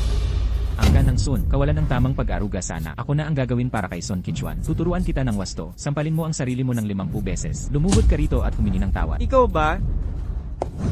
Nangahas ka pang salungatin ang tagapangulo. At ikaw, Xiao Shoxuan, luhod ka para sa akin. At kayong lahat, yamang gustong-gusto niyong sumipsip sa kanya. Manatili kayo rito, mabuti kayong makisama sa kanya. Hayaan kayong sumipsip sa kanya ng gusto. Maaari nang magsimula. Ikaw, hindi pa sapat ang mga sampal. Huwag kang tatayo. Anak, bakit ka nakatayo dito? Inay. Sino ang nagpalo sa iyo ng ganito? Sa tingin ko ayaw niya ng mabuhay. Kayong lahat, binugbog ang anak ko ng ganito. Ano ba ang ginagawa ninyo? Inay, lahat yon ay dahil kay Baiyu ng Longjiang Group. At kay Xiao Wei Jiang. Ang Longjiang Group ay nangahas. Inapi ang aming angka ng Son. Hindi ito ang wakas ngayong araw. Dumating na ba si Gu Weilong? Si Chairman Gu ang personal na sumalubong. Isa sa 4 na dakilang pamilya ng Longsheng. Hindi pa siya nakabalik sa handaan. Nasaan si Xiao Wei Jian? Lumabas ka. Nanay, siya lang. Matandang lalaki. Ikaw ang nanakit sa anak ko. Bugbugin kita. Nanay. Talaga, matandang lalaki. Dinalait mo ang anak. Ibig sabihin, kalaban ka ng pamilya Sun. Nanay, si Xiao Wei Jiang, umaasa sa Longjiang Group. Kaya siya mayabang at palaw. Kailangan mo akong tulungan. Turuan natin siya ng leksyon. Kahit Longjiang Group pa yan, hindi siya pwedeng maghari sa Jiangsheng. Pakinggan mo ako. Sa Jiangsheng, may pwesto ang aming pamilya so paano namin papayagan ang Longjiang Group maghari? Tingnan mo, ang mukha ng anak mo, binugbog. Ipagluhod mo siya. Sampilan ang sarili. Hanggang masiyahan ako. Anak, huwag kang mag-alala. Hindi ka pababayaan ni na. Sino mang mang-api sa iyo, ay kaaway na namin. Ang buong pamilya so tarantado. Lumuhod ka na ngayon, nangangahas ka sa harap ng pamilya so naghahanap ka lang ng gulo. Ikaw, magpapaluhod ka sa akin. Baka ikaputol ng buhay. Ikaw, papatayin kita. Tingnan mo, bububugin kita. ikaw. Uy, sino ba yan? Sumalang pa sa Ginang Son. Di ko kilala. Pero, ang yabang naman. Ikaw, matandang lalaki. Ako, sinaktan mo. Sa buong buhay ko. Wala pang nakasubo na humawak sa akin. Ano ka bang klaseng nilalang? Boss 1. Ngayong gabi, kailangang pakalmahin. Si Im Xiao, ang gali, lanan, naintindihan. Hoy, Asawa ko, halika na rito. Sinaktan ang asawa at anak. ano?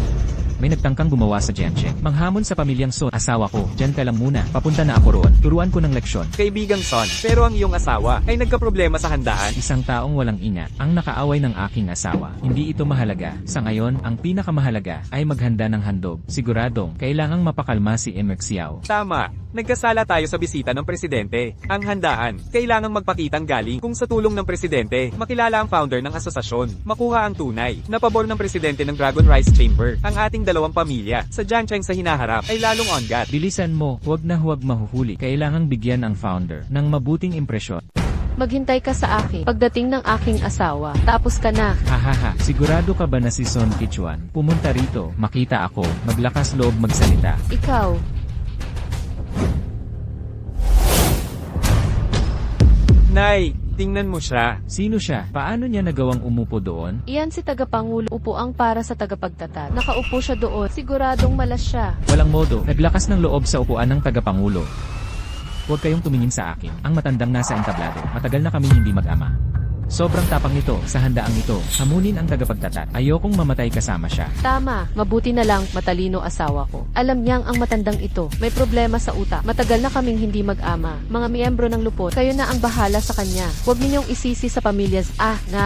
Matandang lalaki. Upang takasan ang pamilya tsunami, ang parusa sa iyo, umupo ka sa upuan ng tagapangulo. Tingnan mo, takot ka nga. Sa sarili mong kasawian, sinisira mo ang iyong sariling daan. Sino ka nga ba talaga? Paano mo nagawang maupo sa upuan ng tagapagtatat? Sa tingin ko, siya'y isang hindi kilalang tao. Walang ayos ang kanyang kilos at salita. Nagalit ang tagapagtatat. Naghahanap ka ng kamatayan. Director Wu, Director Deng, ang matandang ito, sa kanyang pagiging tagapangulo ng Longjiang Group. Nagwawalang bahala sa Jiangxi. Hindi lang niya kami sinaktan, kundi sa longting samahan ng negosyo ng hamon. Sa tingin dapat putulin ang dalawang paa niya at itapon sa labas ng hotel. Kahit na ikaw ay tagapangulo ng Longjiang Group, hindi ka karapat-dapat maupo sa upuang ito ng tagapagtatat. Xiao Weijiang. Pinapayo ko, bumaba ka na lang. Tagapangulo ng Longjiang Group, hindi ka pa rin makakagawa ng gusto mo. Kahit na ikaw pa. Karapat-dapat ka lang sa aming tagapagtatat. Magtimpla ng tsaa at tubig. Ang upuang ito, maliban sa akin, walang ibang naglakas ng loob. Maliban sa akin, itong Silya, talagang walang nagtatangkang umupo. Ang yabang mo naman, hindi mo alam ang iyong pinasok. Ngayon, ipapaalam ko sa'yo, ang kapalit ng paglapastangan sa Dragon Rice, Xiao Weijiang, kung ako ang tatanungin, mas mabuti pang gumapang ka na lang, tapos magpatira pa ka ng 3 beses, at humiyaw ng ako'y nagkamali. Baka sakali, ang dalawang direktor, ay maaaring magligtas ng buhay mo. Itong matanda, tapos ka na. Nay, sinaktan niya tayong dalawa. Papapatayin ko siya. Basta nandito ako, hindi ka magagalaw ni Numan. Ano naman kung Tagalongjang Group, maglakas loob kayong guluhin ang pamilya namin. Naghahanap ka ng gulo. Sino ang mga ngahas gumalaw sa akin ngayon? Siguradong pagbabayaran niya ang nararapat na halaga. Halaga. Ang asawa ko ay ang pinuno ng pamilyang Sun. Sa Jiangxing, isa kaming malaking pamilya. Kapag dumating ang aking asawa, makikita mo kung gaano kakayabang. Kahit pa tumayo siya sa harap, nararapat lang na lumuhod siya at kausapin ako. Xiao Weijiang. Hindi mo alam ang iyong sinusuot. Ginang Son, huwag ka nang makipag-usap sa kanya. Mabilis! Magpadala ng tao at hilahin siya pababa. Halina kayo, idrag niyo siya pababa. Ngayon, dito lang ako upo. Tingnan natin kung sino ang mga ngahas sa akin. Tapos ka na agad. Nagpapatuloy ka pa sa iyong kayabangan. Idrag niyo siya pababa. Basagin ang kanyang mga binti at paluhurin sa harap namin at humingi ng tawad.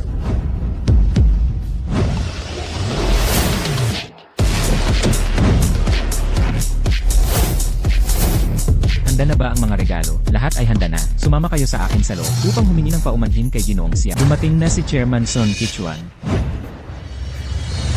Mahal ko, itong matandang ito, tinamak niya kami ng anak ko. Dapat mong parusahan siya para sa akin. Kanina mo sinabi, ang umapi sa'yo, siya. Siya nga, binugbog niya kami ng anak ko. Napakayabang pa niya. Wala siyang galang sa pamilyang Sun. Walang respeto. Balian mo ng binti siya. Papaluhurin mo siya sa pamilyang Sun. Takpan ng lupa ang mukha niya. Mahal ko, itong matandang salbahe. Dahil sa pagiging Longjiang Group. Manahimik ka. Alam mo ba kung sino siya? Sino pa ba siya? Miyembro lang ng Longjiang Group. Tumigil ka. Espesyal na panauhin siya ng chairman. Ano? Espesyal na panauhin. Kuya Xiao, bulag ang aking asawa. Nagkasala siya sa inyo. Pakiusap kahabagan niyo kami. May dala akong pambihirang regalo. Dumating ako upang humingi ng tawad.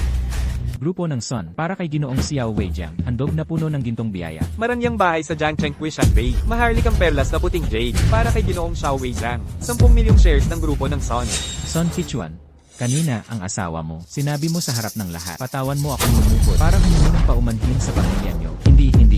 Nagkamali. Ako ang luluhod para humingi ng paumanhin kay kapatid na Xiao. Asawa ko, ano nang ginagawa mo? Bilisan mo, lumuhod ka, humingi ng paumanhin kay kapatid na Xiao. Son Kichuan, nabaliw ka na ba? Tama ka, Itay. Tingnan mo nga, sila ang gumawa nito. Nunuhod ka at hihingi ng paumanhin sa kanila. Mas malaking kahihiyan na ito sa aming pamilya. Anak na pasaway. Kung hindi ka sumagot kay Ginoong Xiao, hindi ka sana pagkakaguluhan ni Ginoong Xiao. Kapatid na Xiao, ipapasunod ko ang anak kong pasaway na ito. Humingi ng paumanhin sa'yo. Sana kapatid na Xiao, maawa ka. Hayaan mong mabuhay ang aking anak. Inakala ko pagkatapos kagabi, ang pamilya ninyong Sun ay magiging masunurin na. Mayroon kang ang mabuting anak. Ang anak mong ito, nakipagsabuatan sa anak kong ampon. Nagkasala sa akin. Nanggulo sa akin.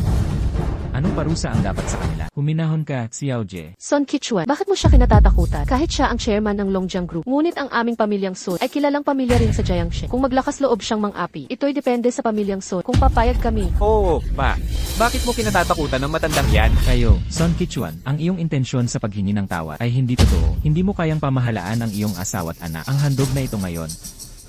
Huwag mo nang ibigay. Xiao Jie, huminahon ka. Ipapa-apologize ko ang anak kong Swale na lumuhod at humingi ng tawad. Bakit hindi ka lumuhod? Luhod.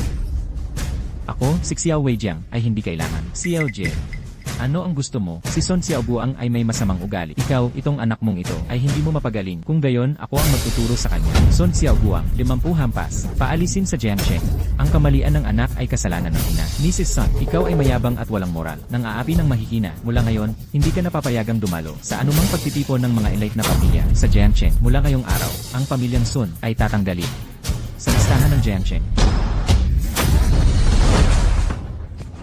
Pa, Umalis ka na. Maria, nakikiusap ako. Iligtas mo ako.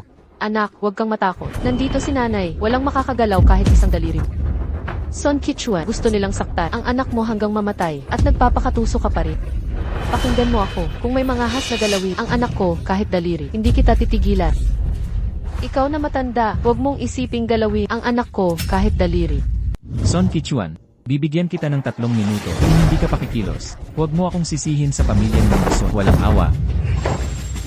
Kuya Xiao.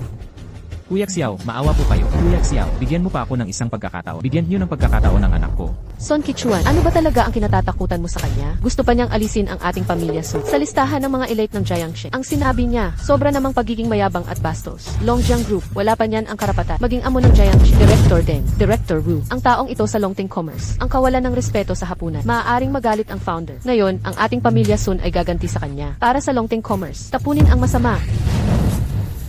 Siya ang mahalagang bisita ni Chairman Yu. Tingnan natin kung sino ang mga ahas. Ano naman kung si Chairman Yu ang punong abala sa hapunan ngayong gabi. Ngunit ang nagmamay-ari ng Longting Commerce, tagapagtatag, siya, si Guwei Lo. Sa huli, isa lamang siyang acting chairman. Ang tunay na may-ari ng asosasyon ay ang tagapagtatag. Kapag nakaharap na natin ang tagapagtatag, si Chairman Yu, kailangan din niyang igalang tayo, di ba? Tama, kapatid na Kichuan. Ano ang dapat ikatakot sa kanya? Kahit pa siya ang mahalagang bisita ni Chairman Yu. Ano naman, sa harap ng tunay na chairman, si Gu Weilong ay walang karapatang magsalita. Ngayong gabi, gagawin natin para sa chairman. Alisin ang nakakabulong baliw na ito. Simula ngayon, sa harap ng chairman, tayo ay bagong makapangyarihan. Kung makita ng chairman ang ating nagawa, maaari tayong bigyan ng acting chairman. Sa hinaharap, si Gu Weilong sa harap ko, magiging tagasilbi lang. Hahaha. Ano pa ang hinihintay mo? Sinabi na ito ni Director Deng, hindi ba? Hahayaan mo pa bang ang anak natin mamatay sa bugbog? Kuya Xiao, hindi ko naman nilayon na ganito. Ikaw ang pilit ng pilit. Ayaw mo akong tantanan. Son Kichuan, talaga? Hindi ka ba natatakot? Xiao Weijiang. Nagmamakaawa na ako sa'yo. Ngunit hindi ka sumusuko. Kung gayon, ang aming pamilyang Sun ay hindi na kailangang matakot sa'yo. Kahit ikaw ay galing sa Longjiang Group o ang chairman o isang respetadong bisita ni Gu Weilong, ang may-ari ng piging ngayong araw ay ang nagtatag ng Longting Chamber of Commerce at ang tunay na presidente. Sa tingin ko, kahit narito si Gu Weilong, hindi siya maglalakas loob na maging bastos. Ginoong Sun, itong matandang si Xiao Weijiang, Siya ay mayabang at arogante, walang pakundangan. Nagpadala siya ng tao para bugbugin si Sun Xiao hanggang magkapasa. Hindi ko talaga mapigilan. Ngayon, dahil nandyan ka para kay Sun Xiao, makakahina na rin ako. Tay, bilasin mo, hanap ka ng tao para pabagsakin siya. Gusto kong sampilan siya ng 50 beses para maibsan ang galit ko. Ang yabang mong magsalita, buksan mo ang iyong mga mata. At tingnan mo kung sino ang iyong kinakalaban. At ikaw, anong klaseng tao ka? Isa ka lang namang, isang gumagapang na uod. Sino ang makakapagsabi? Ang pagka-chairman mo sa Longjiang Group. Paano mo nakuha? Sa tingin ko, baka kayong dalawa ni Baiyu ay may ginawang na maruming transaksyon para makuha ito. Ikaw, Itong si Baiyu talaga, ang bigat ng panlasa. Kahit sinong lalaki kinakain, hindi man lang pinipili. Ha ha ha. Sun Xiaogua, tumahimik ka nga. Talaga nga, ikaw at itong si Xiao Weijiang ay may ginawa na maruming transaksyon. Ikaw ang kabit niya, at ayaw mo pa akong magsalita. Hindi, kailangan kong sabihin. Tao, hawakan ninyo siya. Gusto kong sampilan ang mukha niya hanggang magkapasa. Sino ang maglalakas loob? Beiyu, ngayong araw, talaga bang tutulungan mo si Xiao Weijiang? Kung ganon, huwag mo akong sisihin kung hindi kita pagbibigyan. Ngayon, sino mang humarang sa akin para tapusin si Xiao Weijiang ay kalaban na ng aking pamilyang Sun. Sun Qichuan. Talaga bang hindi ka takot, ma'am? Di mo iniisip ang huling pamilyang Zhu na kumalaban sa akin. Ano ang naging wakas nila? Ang pamilyang Zhu bumagsak na. Lahat dahil sa panunulsol mo kay Chairman Gyu. Ngayon, nanggugulo ka sa Founders Banquet. Kahit dumating pa si Chairman Gyu, siguradong mamamatay ka. Tanda, ang wakas mo, kaysa sa pamilyang Zhu, mas malala pa ng 1,000 beses. Mukhang ang wakas ng pamilyang Zhu, hindi pa rin ito sapat na pagdurusa. Naglakas loob ka pa sa harap ko na maging bastos ng ganito. Xiao Weijiang, tay. Huwag po kayong magalit. Xiao Weijiang, nagdulot ng gulo sa banquet. Hindi na siya tatagal. At ang aming pamilyang Zhu ay makakasama ang mga sa tulong ng mga kilalang makikipagpulong sa founder. Pagkatapos ngayon, Xiao Weijiang siguradong mapapahiya, palalayasin sa Jiangsheng at ang aming pamilyang Zhu ay muling sisikat. Tama. Xiao Weijiang, ginawa mong kalaban ang mga angkan sa Jiangsheng. Naging kaaway mo silang lahat. Ngayon, nanggugulo ka na naman sa Dragon Rice Banquet. Ito na ang iyong kamatayan. CJ, tingnan natin paano ninyo ako paparusahan. Pero, may nais akong ipayo sa inyo. Bago ninyo ako galawin, pag-isipan niyo mabuti. Sa laki ng inyong kayamanan, sapat na ba para saluhin ang akin? Xiao Weijiang, matigas ka pa rin kahit malapit ka ng probinsyano ka. Ang kapal ng mukha mo, sa tingin ko, naghahanap ka lang talaga ng gulo. Mga tao, Presidente Gyu tawag. Presidente Gyu, nakatanggap na ng mga pinuno ng 4 na pamilya. Ayusin mo ang handaan. Agad akong pupunta sa handaan. Sasalubungin ng 4 na pamilya ang tagapagtata. Opo. Ano po ang utos niyo, Presidente? Ang Presidente ay kasama na ang 4 na pamilya. Pumupunta na sila sa venue. Kami, maging handa tayo. Salubungin ang Presidente at ang 4 na pamilya. Tapos, sasalubungin din natin ang tagapagtatag ng Dragon Rice Commerce. Hahaha. Sa pagkakaalam ko, tagapagtatag ng Dragon Rice Commerce na wala na sa loob ng ilang dekada. Ngayon, biglang dumating sa Jiangsheng. Sa tingin ko, mukhang may lalabas na dakilang tao sa Jiangsheng. Mga hangal, bulag kayo sa tunay na galing. Xiao Weijiang, narinig mo lahat yan, Presidente. At mga pinuno ng 4 na pamilya, malapit na silang dumating. Tapos na akong magsalita. Kung magpapatuloy ka sa pagiging bastos mo, huwag mo akong sisihin sa gagawin ko. Mga tao, Hujayan, anong tapang mo? Alam mo ba kung sino si Angkok Xiao? wala akong pakialam kung sino siya o kung sino ang kaibigan niya. Pero dito sa Dragon Rice Commerce, gumagawa ng gulo sa venue, ay tiyak na kamatayan. Huwag ka nang dumami pa ang salita dyan. Malapit na darating ang Presidente. Huwag hayaang si Xiao Weijiang makainsulto sa 4 na pamilya. Lumayas ka. Umalis ka. Ikaw lang. Wala kang karapatang hawakan ako. Gago. Nanggugulo ka. Ikaw ang nanggugulo. Tagapangulo. Ang aking tauhan, si Xiao, ay nahuli. Hayaan ang mga bulag at hangal na ito makainsulto sa inyo. Naway mapatawad ninyo. Tagapangulo. Tagapangulo, anong ibig mong sabihin? Ano ang ibig sabihin? Hindi mo ba alam kung sino ang iyong inaway? Tagapangulo, ang taong ito ay isa lamang. Tagapangulo ng Longjiang Group sa harap ng aming Longteng Chamber of Commerce. Karapat dapat lang magsirbo ng tsaa at tubig. Magpakita ng ganitong paggalang. Talagang nakakahiya sa aming Longteng Chamber of Commerce. May hangal na tulad mo sa Longteng Chamber of Commerce. Ang tunay na nakakahiya. Guweilong, anong ibig mong sabihin? Tingnan mong mabuti. Ang taong ito sa harap mo ay ang tagapagtatag ng Longteng Chamber of Commerce. Ano? Si Xiao Weijiang ay ang tagapagtatag. Impossible ito. Siguradong peke ang lahat ng ito. Xiao Weijiang, siya lang galing sa Wangjiago, isang taga-bukid na nagbebenta ng itlog. Paano siya ang tagapagtatag ng Longteng Chamber of Commerce? Tagapagtatag. Guweilong. Lahat ng ito ay ikaw, Guweilong. Nagsisinungaling para protektahan si Xiao Weijiang. Lahat ito ay dahil sa iyo. Upang ipagtanggol ang kasinungalingan. Xiao Shaoxuan, Zedakyan, akala ko ang nakaraang aral ay sapat na para sa inyo. maging matapat na tao, ngunit hindi ko inaasahan na kayo ay walang pagsisisi. Ngayon, kasama ang pamilyang Sun. Kung ganoon nga, huwag mo akong sisihin sa pagiging malupit. Guwelon, mula ngayon, ipasa ang utos, ang pamilyang Zhu at ang pamilyang Sun mula sa araw na ito. Huwag nang isipin sa buong daigdig na lugar na makipagkalakalan. Kung sakali may tumulong sa dalawang pamilya at malaman ko, sa China, gagawin ko kayo. Wala nang laman. Opo. Kapatid Naxiao, nagkamali ako. Kapatid Naxiao, Hindi ko sinasadya. Hindi ko intensyong saktan ka. syempre hindi mo sinasadya. Ikaw ay lumulupig sa mahina. Mas masahol pa, dahil dyan, papatikim ako sa'yo, ng pagkawala ng lahat, ang pakiramdam na tapak-tapakan. Son Kichuan, kasama ang iyong mga tauhan. Daya sa Tianche. Hindi ba't, minamaliit mo ang taga-bukit. Kung gayon, bumalik ka sa Wangjiago. Maging isang simpleng tao. Magtanim, magsaka. Kung wala ang aking pahintulot, huwag kang aalis ng Wangjiago. At kayo rin, kayo'y mga elite ng Jianshen. Miyembro ng Longting Commerce. Dapat ay tumutulong sa mahina. Ngunit kayo ay nanamantala at nangaapi. Walang pananagutan. Kahiya-hiya sa samahan. Guweilong. Sa, ibigay ang utos. Lahat ng narito ngayon, mga negosyante ng Jianshen. Paalisin silang lahat sa Longting Commerce. Huwag nang payagang sumali. Ginoong Xiao, huwag magalit. Ano itong ingay at gulo nyo? Ngayon, pagpapatalsik lang to. Kung magkakagulo pa kayo, huwag isisi sa Longting na wala na kayong daan. Alam naming mali kami. Mga Ginoo. Si Uncle Xiao, 20 taon na, sa Jiancheng, nagtatag ng Longjiang, nagtatag din sa kapital ng Longting Commerce. Pinamunuan ni Uncle Xiao ang mga negosyante ng Longguo, lumagpas sa harang ng dayuhan. Kung wala si Uncle Xiao, wala ang ngayon, nakatayo sa tuktok ng mundo, Longting Commerce. Si Uncle Xiao, ang tunay na hari ng Longguo, ng mga negosyante. Mabuhay si Ginoong Xiao! Mabuhay si Ginoong Xiao! Tatay, alam kong nagkamali ako, talagang nagkamali ako, hindi ko sinadyang talikuran ka. Lahat ng ginawa ng pamilyang Zhu, pinilit nila ako, sila ang nagtulak sa akin. At si Zhu Wenwen, ang babaeng, sinabi niya sa akin, sabi niya, kung hindi kita iiwan, hindi niya ako pakakasalan. Tatay, kayo ang nagpalaki sa akin. Ako ang inyong mabuting anak. Paano ko kayo itatanggi? Hoy, Xiao Shaxuan. Dati, paulit-ulit mong sabi, wala kang magulang. Kaya ako pumayag magpakasal. Ngayon, nagalit mo ang iyong ampunang ama. Lahat ng ito, ibinintang mo sa Zhu family. Talaga kang walang kwenta. Kung hindi dahil sa'yo, ang pamilyang Zhu ay di sana nagalit kay Chairman Xiao. Ang nagkasala sa'yo ay si Xiao Shaxuan. Hindi kasali ang Zhu family. Kahit anong gawin mo sa kanya. Pero pakiusap, wag nang isama ang Zhu family. Bigyan niyo kami ng daan para mabuhay. Babae ka. Lahat dahil sa'yo, hindi ko dapat pinakasalan. Xiao Shaxuan. Tama na. Makasariling tao. Magbabalik din yan, Xiaoxuan. Ngayong wala ka ng lahat. Kasalanan mo lahat yan. Dati, binigyan kita ng tsansa. Sinayang mo ang pagkakataon. Mula ngayon, hindi ka na anak ko. Umalis ka na. Tatay, nagkamali ako. Bigyan mo pa ako ng chance, tatay. Nakipaghiwalay na ako sa pamilyang Zhu. Sa susunod, ako ang tunay mong anak.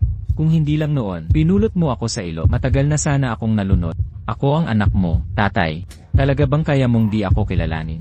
Tatay, naaalala mo pa ba? Noong bata ako, mataas lagnat ko. Kayo, kasama ko magdamag na di natutulog. At ang sakit ng binti. Ako ang binuhat kita 10 milya papuntang ospital. Tatay, tayo sa Wangjiago. Mga araw na nagdadamayan tayo. Nakalimutan mo na ba lahat? Ang taong nakakalimot nito, ikaw nga. Ngayong lumuluhod ka't nagsisisi dahil lang naman ito sa aking pagkatao at posisyon. Xiaoxuan. Umaasa akong isang araw ay maiintindihan mo ang iyong mga mali kapag ang habol mo yaman at poder. Hindi namimili ng paraan. Sa huli, maliligaw ka lang sa peking karangalan at yaman. Ang isang tao, kung nakalimutan na kung bakit nagsimula, buong buhay niya sa maling agos, lulubog at lilitaw.